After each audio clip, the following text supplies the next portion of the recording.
కథ పేరు వరహ అప్పు. విజయనగరంలో ఒక బ్రాహ్మణుడు ఉండేవాడు. ఆయన చాలా తెలివిగలవాడు. ఒక రోజున ఆయన ఒక ధనికుడి వద్దకు వెళ్ళి తనకు ఒక వరహ అప్పు కావాలన్నాడు. ధనికుడు 10% వడ్డీ మీద వరహ అప్పుగా ఇవ్వడానికి ఒప్పుకొని అప్పుకు గుర్తుగా ఏదైనా వస్తువు తాకట్టు ఉంచమన్నాడు.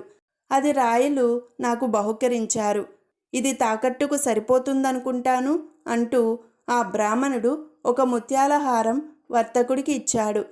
దాని విలువ కనీసం 1000 వరహాలుంటుంది. వర్తకుడు దాన్ని తీసుకొని అది తన వద్ద తాకట్టు కిందున్నట్టు రాసి ఇస్తూ బ్రాహ్మణుడికి ఒక వరహ ఇచ్చాడు. అటు తర్వాత బ్రాహ్మణుడు ప్రతి ఏడు వచ్చి వరహాలో 10వ వంతు వడ్డీ మాత్రం ఇస్తూ వచ్చాడు. ఇలా 5 సంవత్సరాలు గడిచిన మీదట వ్యాపారస్తుడు, ఏమండి, ఇన్నేళ్లుగా వడ్డీ కడుతున్నారు కదా, అసలు చెల్లు వేయడానికి మీ వద్ద ఒక వరహ లేదా అని అడిగాడు.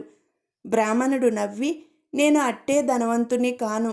ఆ ముత్యాల హారం దాచడానికి నా దగ్గర ఇనపెట్టలేదు, కొనడానికి నా దగ్గర డబ్బు లేదు.